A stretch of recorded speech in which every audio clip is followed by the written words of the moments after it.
तो कैसे हैं दोस्तों। जैसे कि हमने पिछली वीडियो में सिंधु नदी तंत्र के बारे में पढ़ा है, ठीक है। तो आज हम लोग पढ़ने वाले हैं गंगा नदी तंत्र। आखिर गंगा नदी तंत्र की कौन कौन से, उसका अपवाह क्या है, ये आप लोग इतना बड़ा देख सकते हैं। ये गंगा नदी तंत्र का पूरा अपवाह है, उसकी कौन कौन सी सहायक नदियां हैं इसके बारे में हम लोग पढ़ेंगे। तो सबसे मेन जरूरी बात है कि गंगा नदी पूर्व दिशा में बह रही है, इस वजह से ये इसका दाहिना हाथ है और ये इसका बायां भाग, मतलब ये दाहिने राइट हैंड साइड की जो नदियां होंगी और इधर वाली लेफ्ट साइड की नदियां होंगी, ठीक है। तो सबसे पहले हम लोग देखते हैं उत्तराखंड, जहां से पंचप्रयाग बनता है, जिसे हम लोग संतपथ हिमानी के नाम से जानते हैं, जहां से धौली गंगा और विष्णु गंगा निकलती हैं। और जब ये धौली गंगा और विष्णु गंगा आपस में मिल जाती हैं, तब इसे हम लोग विष्णु प्रयाग के नाम से जानते हैं। विष्णु जी, ये विष्णु से याद रख सकते हैं विष्णु प्रयाग। चूंकि मैं ज़्यादा इसमें सिर्फ नदी का नाम लिखूंगा ताकि ज़्यादा भद्दा ना दिखे, ठीक है। अगर इसका PDF चाहिए तो आपको कमेंट कर दीजिएगा, मैं आपको अलग से दे दूंगा, ठीक है। ये लास्ट में आपको दिखा दूंगा अपने PDF भी, नोट्स भी, ठीक है। तो ये आपका विष्णु गंगा और धौली गंगा ये जब मिलती हैं तो विष्णु प्रयाग में मिलती हैं, ठीक है। फिर ये नदियाँ आगे चलती हैं और एक नदी मिलती है नंदाकिनी नदी, ठीक है। ये जो आपकी नदी गई है ये वाली, इसे हम लोग नंदाकिनी नदी के नाम से जानते हैं, ठीक है। तो धौली गंगा और विष्णु गंगा ये जहाँ पे ये मिलती हैं, ये नदियों के संगम से अलकनंदा नदी, ठीक है, अलकनंदा नदी निकलती है। दोनों का जब संगम हुआ तो अलकनंदा नदी बन जाती है। अब ये अलकनंदा नदी यहाँ से निकलती है, ठीक है, और यहाँ पास आ जाती है नंदाकिनी नदी। अब नंदाकिनी नदी जब अलकनंदा में यहाँ पास मिलेगी तो कोई सा प्रयाग बनाती है, उस प्रयाग का क्या नाम है, नंद प्रयाग। ये नंदाकिनी यहाँ पास है तो नंदाकिनी से याद रखिएगा नंद प्रयाग। ट्रिक ज़्यादा अलग से नहीं लाऊंगा मैं, सिर्फ इसी में कैसी तरह आपको लाऊंगा, ठीक है, ताकि याद करने में ज़्यादा प्रॉब्लम ना जाए।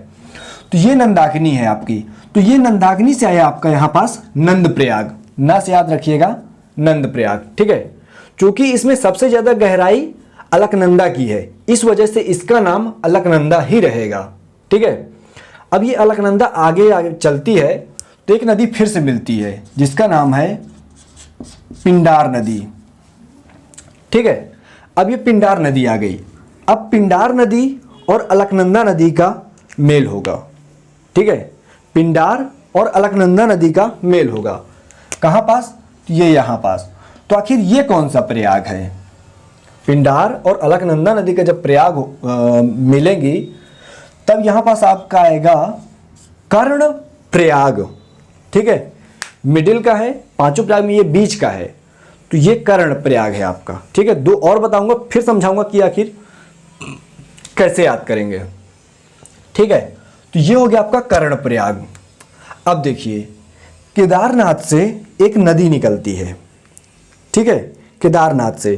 तो आखिर केदारनाथ से कौन सी नदी निकलती है, तो इसका नाम है मंदाकिनी, ठीक है। केदारनाथ से जो नदी निकलती है उसका नाम है मंदाकिनी नदी, और मंदाकिनी नदी अलकनंदा नदी में मिल जाती है। तो जब मिलती है तो कौन से प्रयाग का निर्माण करती है, ठीक है। तो इस बार ये नदी जो है मंदाकिनी नदी जब अलकनंदा में मिलेगी तो रुद्र प्रयाग का निर्माण करेगी, रुद्र, ठीक है। मंदाकिनी नदी जब अलकनंदा में मिलेगी तो रुद्र प्रयाग का निर्माण करेगी। और जब ये यहां से आएगी आपकी भागीरथी नदी, और भागीरथी और जब अलकनंदा का मिलन होगा, ठीक है, भागीरथी और अलकनंदा का जब मिलन होगा तब देवप्रयाग का निर्माण होता है, ठीक है। तब यह इस स्थान को हम लोग देवप्रयाग के नाम से जानते हैं, ठीक है। मेसिक यहीं पास गंगा नदी जो है आपकी बन जाती है, इसी को ही हम लोग गंगा नदी मेन मानते हैं, यहीं पास में, ठीक है। अब देखिए इसमें ये जो प्रयाग है इसको कैसे याद करेंगे आप ये जानिए। देखिए जैसे आपका यहाँ पास है आपका विष्णु प्रयाग, ठीक है। अब विष्णु प्रयाग के बाद जो नदी आके मिलती है नंदाकिनी, तो नंदाकिनी से आया आपका नंद प्रयाग, ठीक है। अब नंद प्रयाग से है आपका कर्ण प्रयाग, ठीक।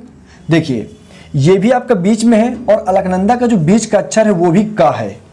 ठीक है, अलकनंदा का बीच का अक्षर का है, तो का से याद रखिएगा कर्णप्रयाग। ठीक, अब कर्णप्रयाग के बाद है रुद्र। रुद्र रुद्र एक बेसिक नाम होता है, जिससे रौद्र क्रोध होता है, तो उसी प्रकार रौद्र से इसको भी याद रख सकते हैं रुद्र। ठीक, और रुद्र रुद्र ये हो गया, और जो द बचा तो द से हो गया आपका देवप्रयाग। ठीक है, तो ये रहा आपका, ये आपका जो पंचप्रयाग है उसका नाम रहा। एक बार फिर से, धौली गंगा विष्णु प्रयाग में मिलती है, फिर नंदाकिनी नदी आके नंद प्रयाग में मिलती है, नंद प्रयाग, फिर पिंडार नदी आके मिलती है, कहाँ, कर्ण प्रयाग में। याद करने कि इसका बीच का अक्षर का है, इस वजह से यहाँ पास का होगा। ठीक है, फिर आया केदारनाथ से एक नदी निकलती है मंदाकिनी, जो कि रुद्रप्रयाग में मिलती है, और भागीरथी और अलकनंदा नदी जब आपस में मिलती हैं तो ये 10 याद रखिएगा देवप्रयाग।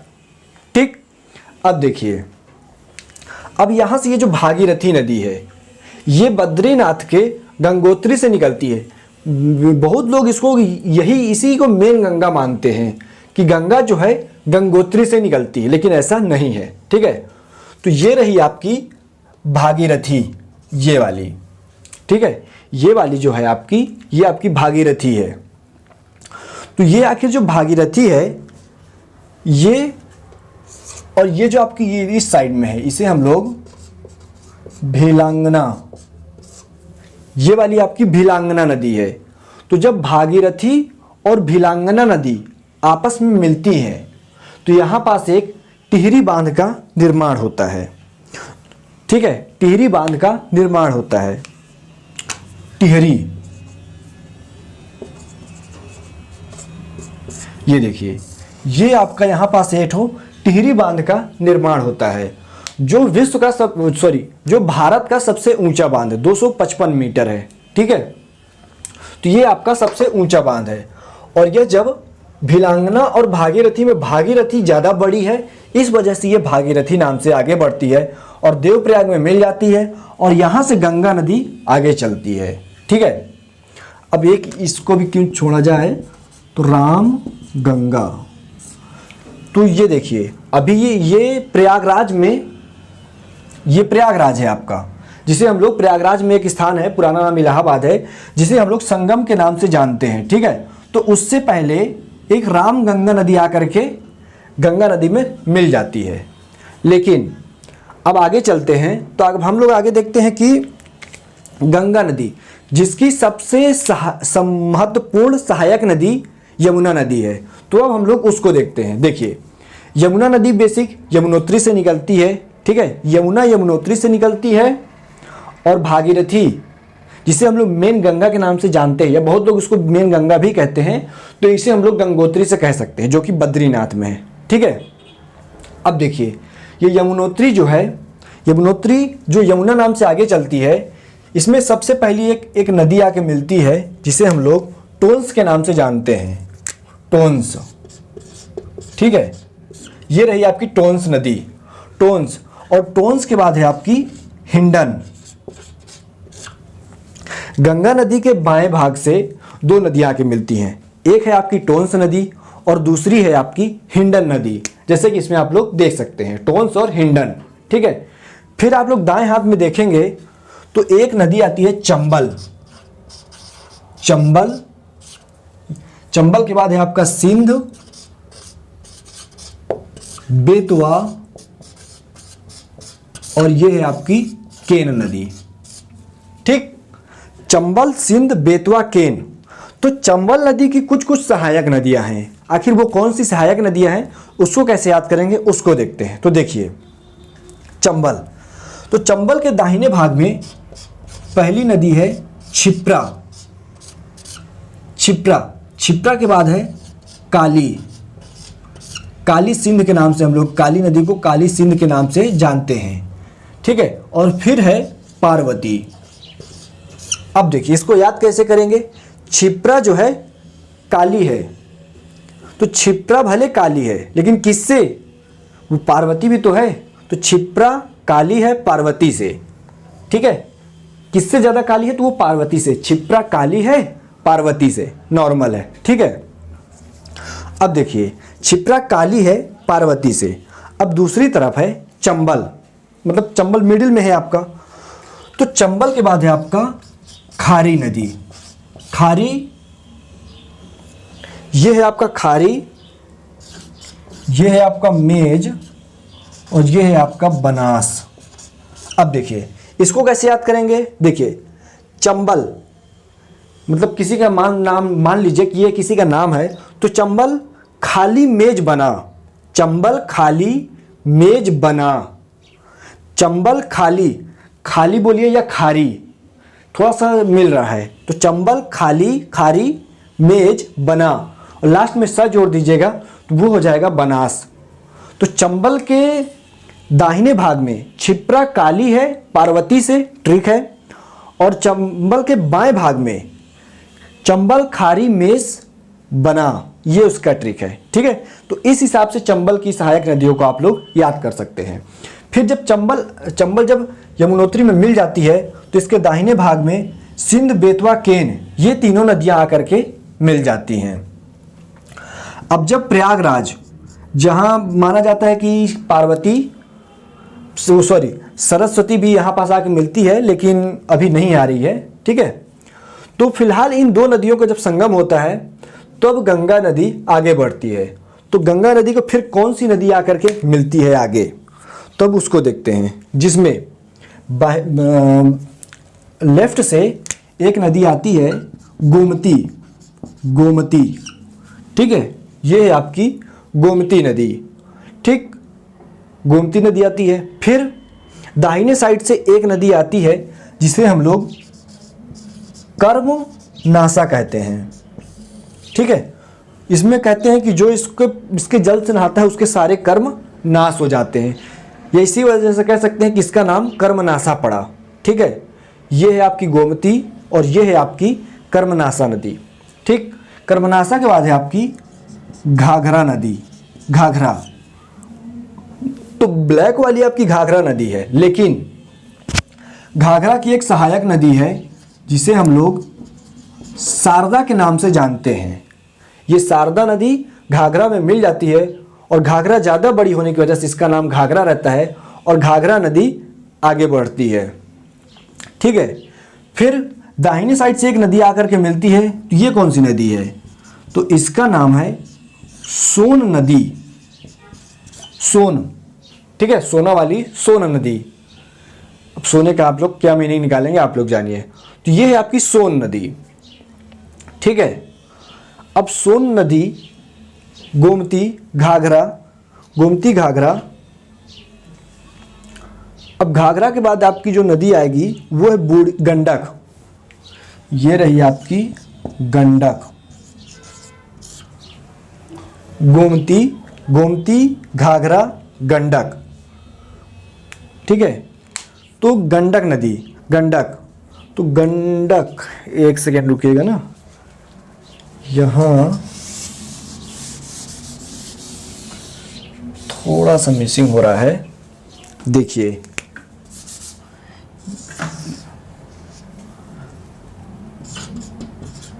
ये है आपकी गंडक नदी। ठीक है, अब गंडक के बाद यहाँ से एक नदी आएगी जिसे हम लोग बूढ़ी गंडक कहते हैं, क्योंकि गंडक नदी दो नदी हैं। ठीक है, ये है आपकी बूढ़ी गंडक। मैंने सोचा कि एक नदी कहाँ गई आपकी तो ये देखिए, ये है आपकी गंडक नदी और गंडक नदी के जस्ट बगल में है बूढ़ी गंडक। तो बूढ़ी गंडक में एक नदी आकर के मिलती है जिसे हम लोग बागमती के नाम से जानते हैं, बागमती। ठीक है, ये है आपकी गंडक और ये है बूढ़ी गंडक। ये वाली बूढ़ी गंडक है जिसमें एक नदी आकर के मिलती है जिसे हम लोग बागमती कहते हैं। ठीक है, अब नीचे आकर के देखेंगे तो नीचे जो है पुनपुन नदी मिलती है। पुनपुन नदी, पुनपुन नदी ये आगे पूरी पुनपुन नदी कहलाएगी, लेकिन इसमें एक नदी आकर के मिलती है जिसे हम लोग फल्गु के नाम से जानते हैं। पुनपुन की सहायक नदी है फल्गु नदी।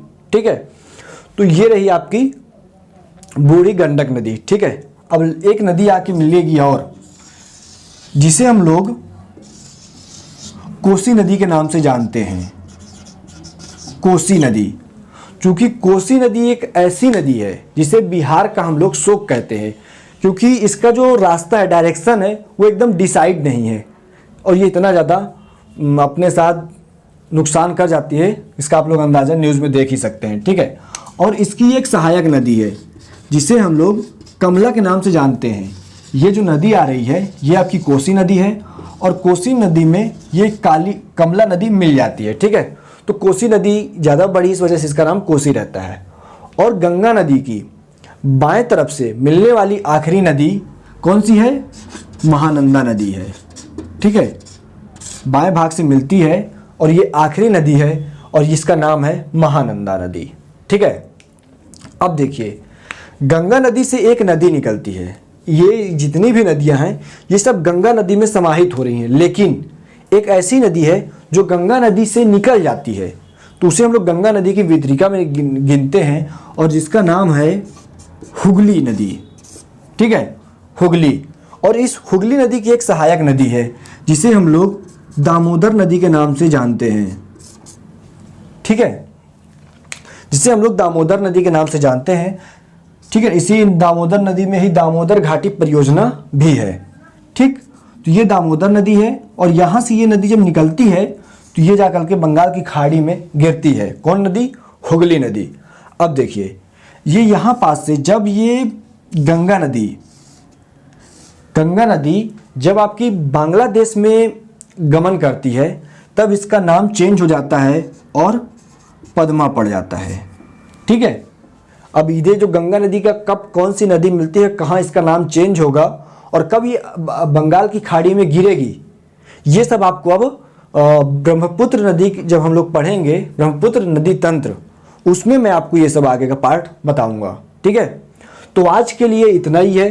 देख लीजिए आप लोग इसको पूरा, या कहिए तो एक बार थोड़ा सा छोटा सा रिवीजन तो बनता है। ठीक है, तो देखिए सबसे पहले आपके एक संतोपद से विष्णु गंगा और धौली गंगा दो नदियां निकलती हैं जो विष्णु प्रयाग में मिलती हैं। फिर आएगी आपकी नंदाकिनी नदी जो नंद प्रयाग में मिलेगी। पिंडार नदी जो कि अलकनंदा का जो बीच का अक्षर है वो का है तो कर्ण प्रयाग। फिर रुद्र से आपका आया कौन सी नदी? केदारनाथ से मंदाकिनी आएगी जो रुद्र प्रयाग में मिलती है और रुद्र दा का अक्षर से आया है देव प्रयाग। ठीक है, और इधर देखेंगे तो ये है आपका बद्रीनाथ। तो बद्रीनाथ के गंगोत्री से भागीरथी निकलती है और इधर से भिलांगना नदी निकलती है। चूंकि ये आपस में जब मिलती है तो इन्हीं पर एक भाखड़ा नागल बांध भी बना हुआ है। भाखड़ा अलग है और नागल अलग है। ठीक है, तो भाखड़ा नागल के साथ साथ यहाँ एक टिहरी बांध है जो भारत का सबसे ऊंचा बांध है, जिसकी ऊंचाई मतलब 255 मीटर है। ठीक है, अब ये भागीरथी और गंगा नदी के यहाँ संगम होता है, ये आगे बढ़ती है। तो ये राम गंगा नदी कन्नौज के पास आकर के मिल जाती है। कन्नौज से पहले यहाँ पास यहाँ और यहाँ ये हरिद्वार है, सॉरी ये है आपका ऋषिकेश और ये है आपका हरिद्वार। हरिद्वार से गंगा नदी मैदानी भाग में आ जाती है। ठीक है, और कन्नौज के पास से राम गंगा नदी मिल जाती है। इसके बाद है आपका यमुना नदी। यमुना नदी बेसिक यमुनोत्री बंदरपूंछ से निकलती है, जिसमें टोंस और हिंडन नदी इसकी सहायक नदी है बाएं भाग में। फिर दाएं तरफ से देखेंगे तो चंबल नदी आती है। चंबल, सिंध, बेतवा, केन, चंबल की दोनों साइड से तीन नदी सहायक नदी है। कौन कौन सी? चंबल, खारी, मेज, बनास। चंबल, खारी, मेज, बना। ठीक है, इधर की ट्रिक है। और ये छिप्रा, काली है पार्वती से। छिप्रा, काली और पार्वती नदी। ठीक है, अब ये जब मिल जाती है तो ऊपर से एक गोमती नदी आती है। फिर नीचे से आएगी आपकी कर्बनासा नदी, ऊपर से आएगी शारदा और घाघरा नदी। जब मिलती है तो घाघरा नदी आगे बढ़ती है। ठीक है, फिर नीचे से आपका आगे आएगी सोन नदी। ठीक, सोन नदी के बाद ऊपर से है गंडक नदी और नीचे से है पुनपुन, जिसकी सहायक नदी है फल्गु। अब ये पुनपुन नदी आगे गंगा नदी में मिल जाती है। ठीक है, अब ऊपर से है बूढ़ी गंडक। बूढ़ी गंडक की जो सहायक नदी है वो बागमती है। ठीक, और जिसे हम लोग बिहार का शोक कहते हैं। ठीक है, बिहार का शोक जो कि कोसी नदी है। कोसी और कमला। ठीक, तो कमला की जो सहायक नदी है, सॉरी कोसी की जो सहायक नदी है वो कमला है। ठीक है, का से कमला और का से कोसी। अब ये आकर के गंगा नदी में मिल जाती हैं। फिर दाहिने भाग से, सॉरी बाएं तरफ से गंगा नदी की अंतिम सहायक नदी जो है वो है महानंदा। कई बार एग्जाम में पूछा गया है, इसलिए इस पर ज़्यादा जोर दे रहा हूँ। ठीक, अब यही गंगा नदी से एक नदी निकलती है इसकी वितरिका के रूप में, जिसे हम लोग हुगली नदी के नाम से जानते हैं। और हुगली नदी की एक सहायक नदी है जो दामोदर नदी है। ठीक है, जिसमें दामोदर घाटी परियोजनाएं भी, बहुत सारी परियोजनाएं भी हैं। अब ये हुगली नदी गंगा नदी में चली जाएगी और हुगली नदी बंगाल की खाड़ी में जाएगी। अब गंगा नदी जब बांग्लादेश में प्रवेश करती है तो उसका नाम पद्मा हो जाता है। ठीक है, फिर पद्मा के बाद एक नदी आकर के मिलेगी मेघना नाम से, तो गंगा नदी का नाम मेघना हो जाएगा और मेघना नदी के साथ साथ वह बंगाल की खाड़ी में चली जाती है। ठीक है, तो ये रहा गंगा नदी तंत्र। अब हम लोग नेक्स्ट वीडियो में मिलेंगे ब्रह्मपुत्र नदी तंत्र के बारे में। तो आज के लिए इतना ही। Thanks for watching.